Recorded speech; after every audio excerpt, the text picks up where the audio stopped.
श्री नारायण, श्रीनिवास, श्री विष्णू, श्री तिरुमला तिरुपती बालाजी. भविष्योत्तर पुराणानुसार भृगु महर्षींनी केलेल्या महायज्ञाचं फळ श्री महाविष्णूंना मिळालं.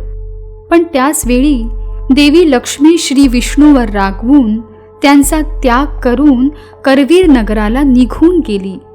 लक्ष्मीच्या विरहाने व्याकुळ झालेल्या श्री विष्णूंनी वेंकटाद्रीवर तपश्चर्या केली. त्यानंतर त्यांचा विवाह आकाशराजांची मुलगी पद्मावतीशी झाला. प्रत्यक्षात पद्मावती देवी लक्ष्मीचाच अवतार होती. लक्ष्मी रुसून गेल्यामुळे श्री विष्णूंना विवाहासाठी कुबेराकडून कर्ज घ्यावं लागलं. तिरुमलावर धन अर्पण करताना भक्तांची अशी श्रद्धा असते की आपण श्री विष्णूंना त्यांचं कर्ज फेडण्यासाठी मदत करत आहोत. ब्रह्मपुराणानुसार श्री विष्णूंनी स्वतः निवडलेल्या तिरुपतीचं महत्त्व वैकुंठा समानच आहे. सप्तगिरी पर्वत शृंखलेचे 7 पर्वत शेषनागाचं प्रतिनिधित्व करतात. या पर्वत शृंखलेच्या 7व्या पर्वतावर म्हणजे वेंकटाद्रीवर तिरुमला स्थित आहे. तिरुपतीचं दर्शन म्हणजे साक्षात वैकुंठाचं दर्शन मानलं जातं.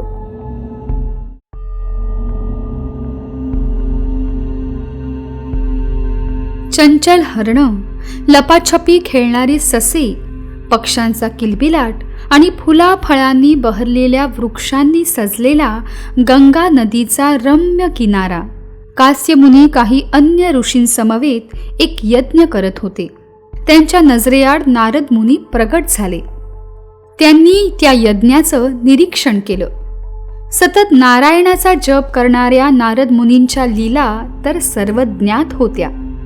आता त्यांनी या ऋषींपासूनच आपल्या नवीन लीलेला सुरुवात करायचं ठरवलं. ते यज्ञाच्या ठिकाणी गेले. ऋषींनी नारद मुनींचं स्वागत केलं. नारद मुनींनी स्पष्टीकरण दिलं की त्या ठिकाणाहून जात असताना यज्ञाचा आवाज ऐकून तिथे आले. यज्ञात व्यत्यय आणल्याबद्दल त्यांनी क्षमा मागितली.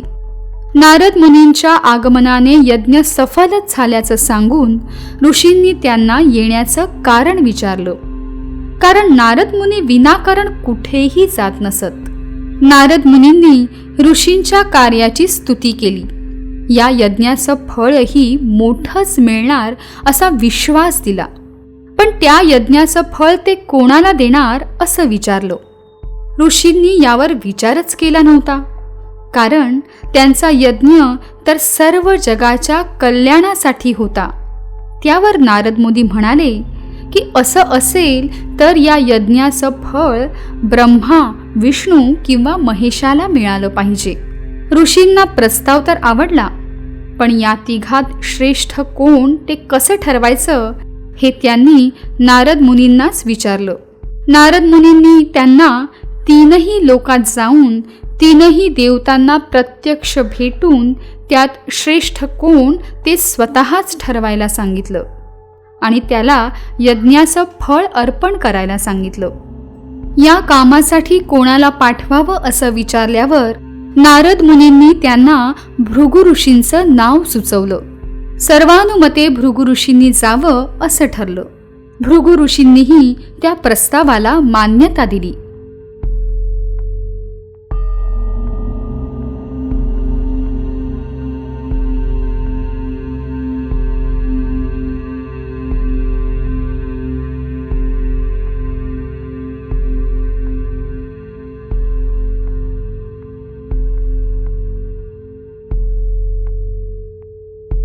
भृगु ऋषी निवड करण्यासाठी निघाले.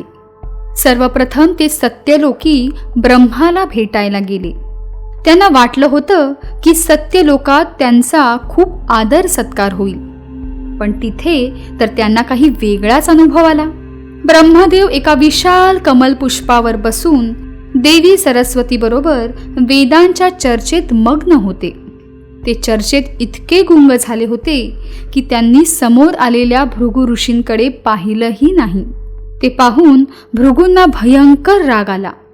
त्यांनी झालेल्या अपमानाबद्दल ब्रह्मदेवाची खूप निर्भत्सना केली. ब्रह्मदेवांनी भृगूंकडे क्षमा याचना केली. त्यांच्याकडून अजाणता चूक झाल्याचं सांगितलं. पण आता भृगू ऐकायला तयार नव्हते. खरं तर ते ब्रह्माला यज्ञाचं फळ द्यायला आले होते. पण झालेल्या अपमानामुळे त्यांनी ब्रह्माला शाप दिला की यापुढे भूलोकी कोणीही ब्रह्मदेवाची पूजा करणार नाही. त्यानंतर भृगू कैलासावर श्री शिवाला भेटायला गेले. कैलासावर आपल्या मृगाजिनावर बसून शिव त्यांची पत्नी देवी पार्वती बरोबर एकांतात गप्पा गोष्टी करत होते. भृगूंच्या अचानक तिथे येण्यामुळे शिवाला भयंकर राग आला. अनुमती न घेता अचानक येऊन पती पत्नीचा एकांत भंग केल्याचा आरोप त्यांनी भृग ऋषींवर केला. भृगूंना वाटलं की अत्यंतिक रागाने शिवाची बुद्धी भ्रष्ट झाली आहे. आता त्यांनीही क्रोधाने शिवाला शाप दिला की भूलोकी शिवाच्या प्रतिमेची पूजा केली जाणार नाही. फक्त लिंग रूपातच शिवाची पूजा केली जाईल.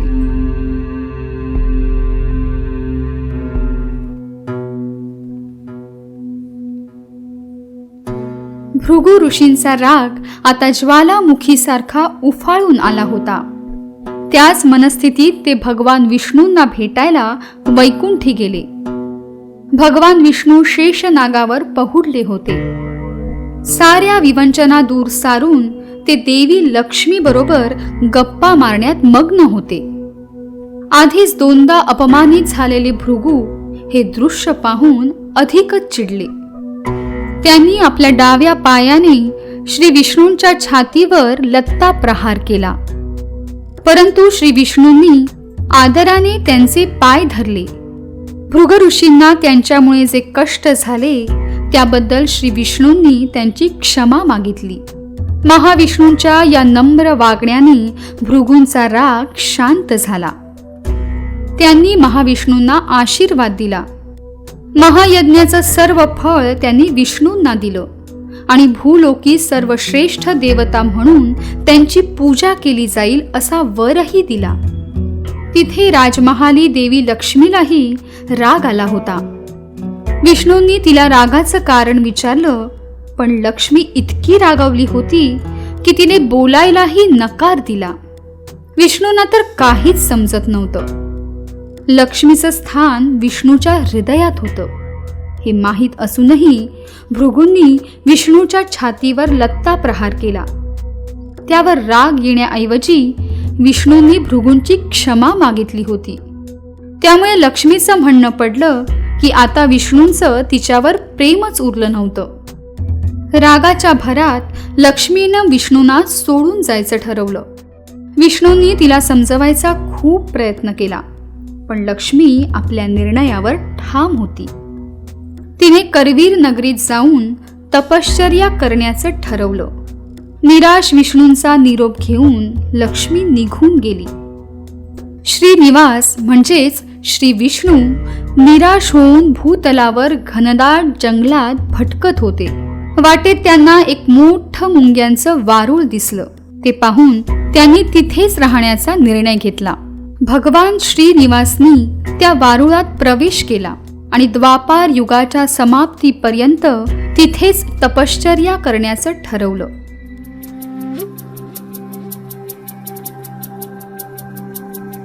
राजमहालात निराश होऊन बसलेल्या लक्ष्मीसमोर शिव आणि ब्रह्मा प्रकट झाले. ब्रह्माने देवीला सांगितलं की ती रुसून गेल्यावर श्रीनिवासही निराश होऊन वैकुंठ सोडून निघून गेले. आता ते भगवान वराहाच्या शेषाद्री पर्वतावर एका मुंग्यांच्या वारुळात तपश्चर्या करत आहेत. त्यांनी अन्नाचाही त्याग केला आहे. या सर्व प्रकारामुळे शिवा आणि ब्रह्माला खूप काळजी वाटत होती. शेवटी शिवाने यावर एक उपाय सुचवला. त्यांनी स्वतः वासरू आणि ब्रह्माने गायीचं रूप धारण करण्याचं ठरवलं. त्यांनी लक्ष्मीला विनंती केली की तिनं गवळणीचं रूप घेऊन त्या दोघांना यादवांच्या राज्यात घेऊन जावं. अशा प्रकारे ती गवळण गाय आणि वासराला घेऊन यादवांच्या राजमहाली गेली. सेवकांनी राजाला तिच्या आगमनाची बातमी दिली. राजाने तिला आपल्यासमोर आणण्याची आज्ञा दिली. गवळणीने राजाला सांगितलं की ती गाय आणि वासरू दैवी असून ती गाय रोज 5 शेर दूध देते. राणीला ती सुंदर गाय आणि तिचं वासरू खूप आवडलं. तिने राजाला त्यांना ठेवून घ्यायचा आग्रह केला आणि त्यांची सर्व जबाबदारी स्वीकारली. राजाने त्या गवळणीला योग्य ती किंमत चुकवली. गाय आणि वासराला राजवाड्याच्या गोशाळेत ठेवलं गेलं. गाय आणि वासराला चरायला नेण्यासाठी एका गुराख्याची नेमणूक करण्यात आली.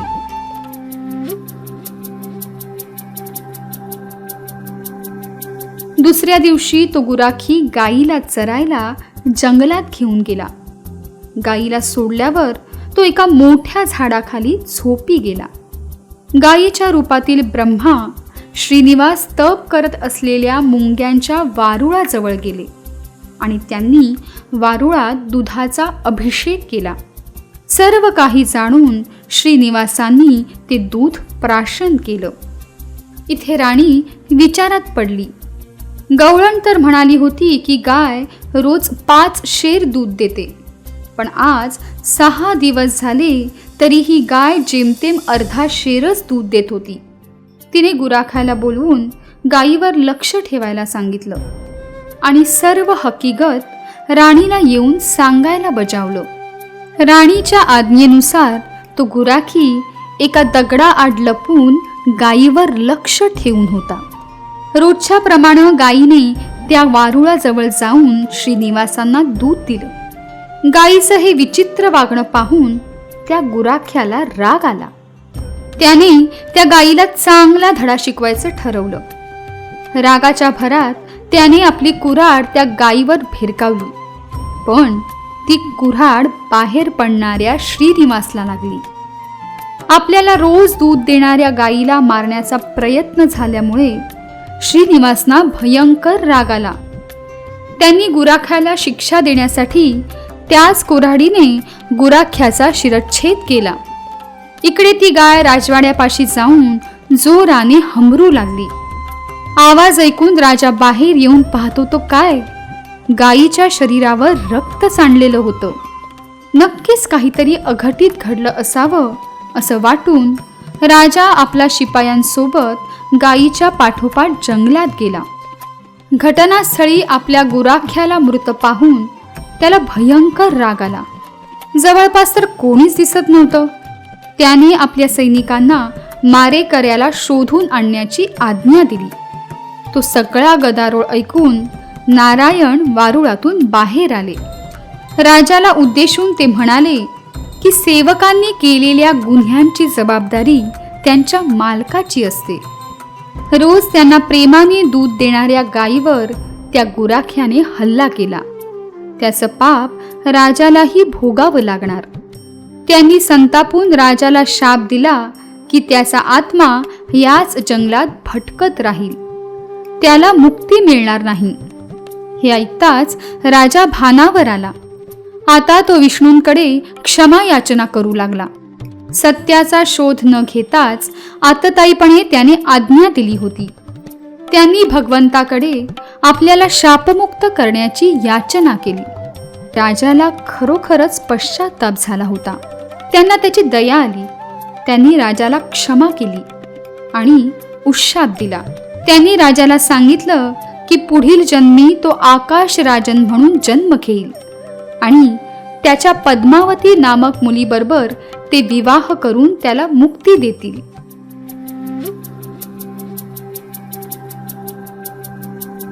श्रीनिवास आपल्या कपाळावरून वाहणारं रक्त थांबवण्यासाठी औषधी वनस्पती शोधत अनेक पर्वतांवर आणि जंगलात फिरत होते. शेवटी वराह स्वामींच्या राज्यात त्यांना औषध मिळालं. त्यांनी वराह स्वामींना भृगु ऋषींचं आगमन, त्यांचा लत्ता प्रहार आणि लक्ष्मीच्या सोडून जाण्याची सर्व कहाणी ऐकवली. वराह स्वामींनी त्यांचा पुढे काय करायचा विचार आहे हे विचारताच श्रीनिवास म्हणाले की त्यांनी कलियुगाच्या समाप्तीपर्यंत भूलोकावरच तपश्चर्या करायचं ठरवलं आहे. तेव्हा वराह स्वामींनी त्या पर्वतावर त्यांची सर्व व्यवस्था करून द्यायचं वचन दिलं. पण त्यासाठी त्यांनी काही धनाची मागणी केली. श्रीनिवासांनी ती मान्य केली. परंतु लक्ष्मीदेवी त्यांना सोडून गेल्यामुळे ते आता निर्धन झाले होते. श्रीनिवासांनी सांगितलं की त्यांच्या दर्शनाला येणारे भक्त जे काही अर्पण करतील ते वराहस्वामींनी घ्यावं. वराहस्वामींनी ते मान्य केलं. वराहस्वामी श्रीनिवासना बकुल मालिकेकडे घेऊन गेले. कलियुगाच्या समाप्तीपर्यंत भूलोकावर नारायणांची सर्व काळजी घेण्याची जबाबदारी त्यांनी बकुल मालिकेवर सोपवली. पूर्वजन्मी नारायण बकुल मालिकेचे प्रिय पुत्र होते. त्यावेळी विष्णूंनी तिला वचन दिलं होतं की पुढील जन्मी ती त्यांच्या विवाहाला उपस्थित असेल. अशा प्रकारे बकुल मालिकेनं प्रेमानं श्रीनिवासांची सर्वतोपरी काळजी घेतली. त्यांच्यावर उपचारही केले. तिकडे चंद्रगिरी राज्यात गुरु शुक्राचार्यांच्या महालात आकाशराजन त्यांना भेटायला गेले. शुक्राचार्यांनी त्यांचं स्वागत केलं. आकाशराजनला पुत्रप्राप्ती होत नव्हती. त्यामुळे तो आणि त्याची पत्नी दुःखी होते. त्याने उपाय विचारताच शुक्राचार्यांनी त्याला धीर दिला. पुत्रप्राप्तीसाठी त्यांनी एक यज्ञ करायला सांगितला. शुक्राचार्यांच्या सांगण्यानुसार राजाने एका नदीकाठची रमणीय जागा यज्ञासाठी निश्चित केली. सोन्याच्या कुऱ्हाडीने भूमिपूजन करत असताना अचानक वेगळाच आवाज आला. नीट पाहिले असता तिथे जमिनीत एक सोन्याची पेटी पुरलेली त्यांना दिसली. पेटी उघडताच सगळ्यांना आश्चर्याचा धक्काच बसला. पेटीत एका कमल पुष्पावर एक नवजात सुंदर मुलगी शांत झोपली होती. आकाशराजांनी त्या मुलीला आपली पत्नी तारिणी देवीकडे सोपवलं आणि स्वतःची मुलगी मानून तिचं पालन पोषण करण्याचं ठरवलं. त्यांनी त्या सुंदर मुलीचं नाव पद्मावती ठेवलं.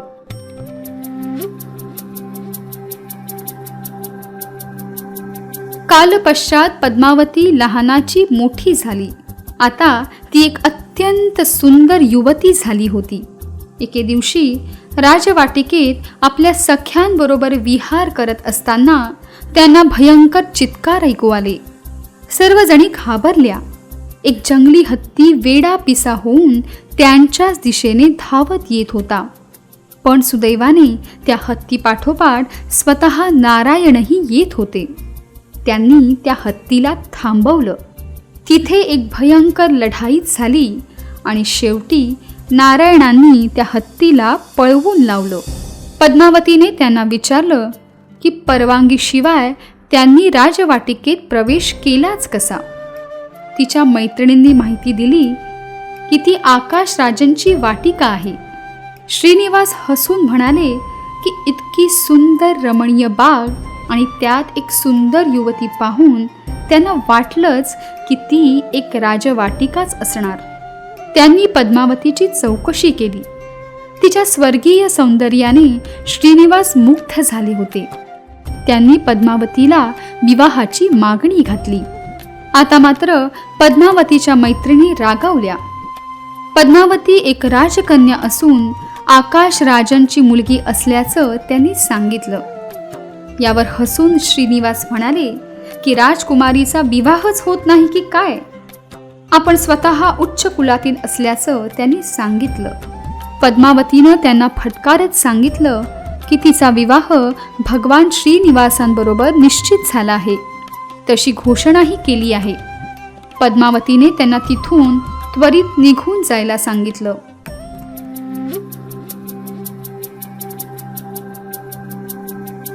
श्रीनिवास उदास होऊन बसले होते. बकुल मालिकेने त्यांची विचारपूस केली. दरवेळी शिकारीहून परतल्यावर त्यांना खूप भूक लागत असे, पण आज मात्र ते अगदी उदास वाटत होते. बकुल मालिकेला शंका आली की बहुतेक त्यांना त्यांच्या स्वप्नातली मुलगी सापडली असावी. तिने तसं विचारताच श्रीनिवासांनी कबुली दिली. बकुल मालिकेला आनंद झाला. तिने मुलीचं नावगाव विचारलं आणि लगेच जाऊन विवाह निश्चित करायचं ठरवलं. श्रीनिवासनी बकुलमालिकेला आकाश राजन आणि तारिणीची मुलगी पद्मावतीची सगळी हकीकत सांगितली. एका जंगली हत्तीचा पाठलाग करत असताना राजवाटिकेत तिची भेट कशी झाली याचीही माहिती दिली. बकुलमालिका विष्णूंची परमभक्त होती, त्यांची काळजी घेत होती. त्यामुळे त्यांनी पद्मावतीच्या बाबतीतील एक रहस्य तिला सांगितलं. श्रीनिवासांनी सांगितलं की मागल्या जन्मी श्रीरामाच्या अवतारात असताना त्यांची पत्नी सीतेला रावणाने पळवून नेऊन अशोक वाटिकेत बंदी म्हणून ठेवलं होतं.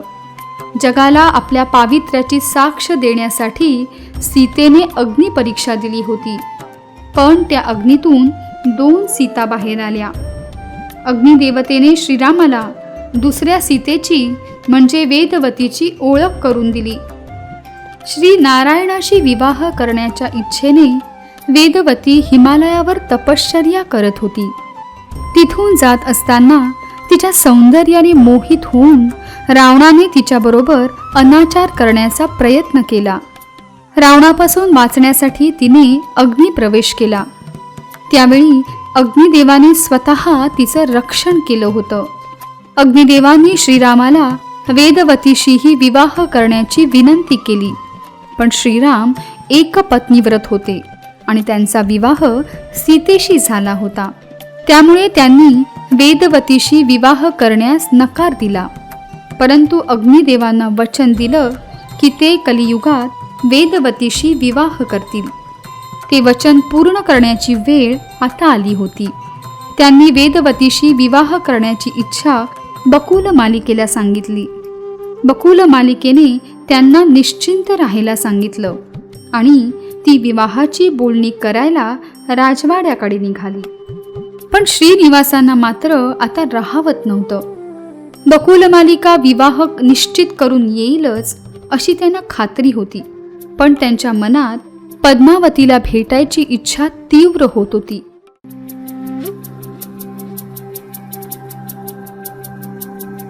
त्यांनी एका ज्योतिष सांगणाऱ्या तरुणीचं रूप घेतलं आणि ते पद्मावतीला भेटायला गेले.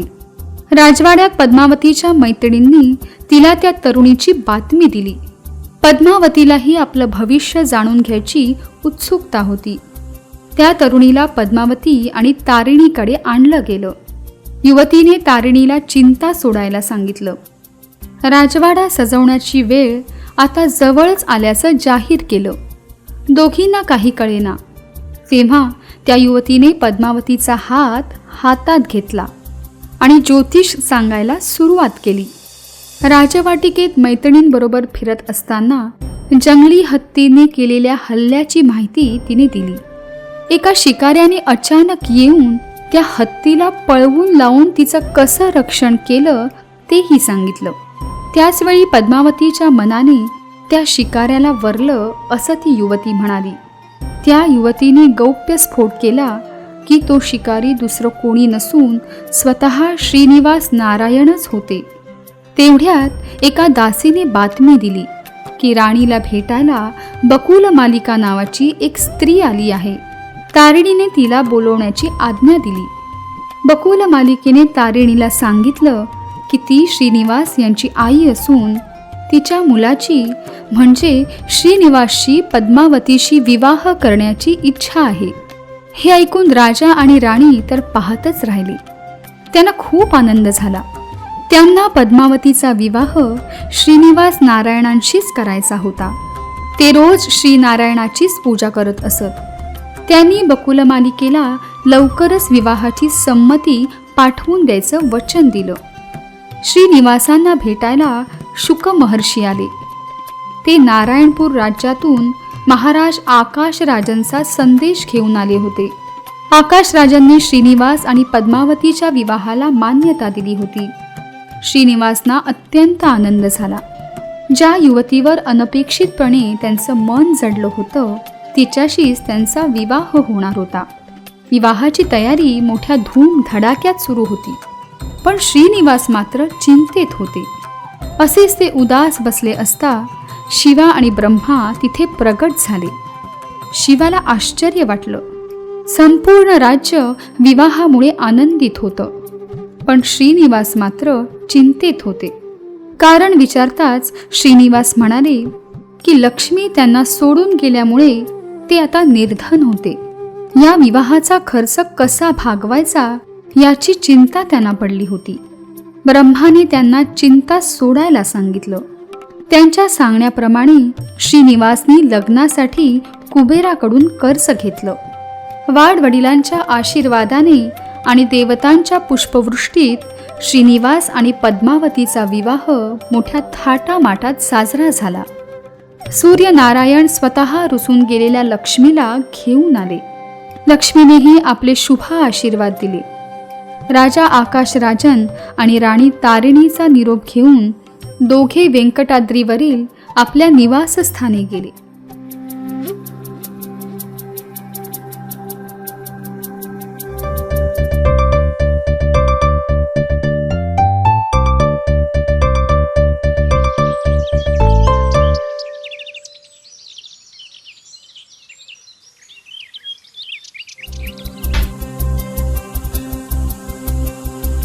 दोघेही पतिपत्नी खूप खुश होते.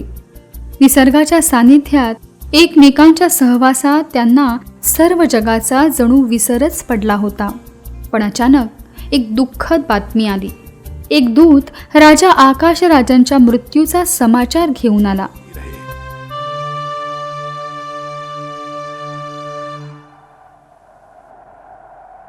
तसंच वसुदामन आणि त्याचा मामा तोंडईमान यांच्यात राज्याच्या स्वामित्वावरून सुरू झालेल्या भांडणाची त्यांनी माहिती दिली. महामंत्र्यांनी दोघांनाही लगेच नारायणपूरला येण्याची विनंती केली होती. श्रीनिवास समोर आता एक कठीण समस्या होती. वसुदामन आणि तोंडईमान दोघेही त्यांना प्रिय होते. त्यांनी आपलं चक्र तोंडईमानला दिलं आणि स्वतः वसुदामनच्या सैन्यात सामील झाले. घनघोर युद्धाला सुरुवात झाली.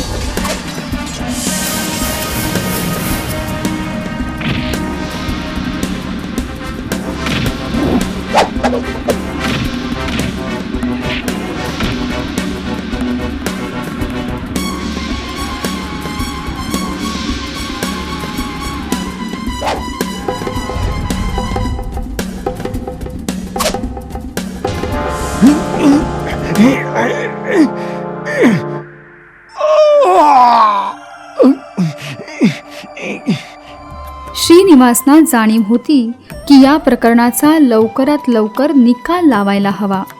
श्री नारायणांनी त्यांच्या लीलेला सुरुवात केली.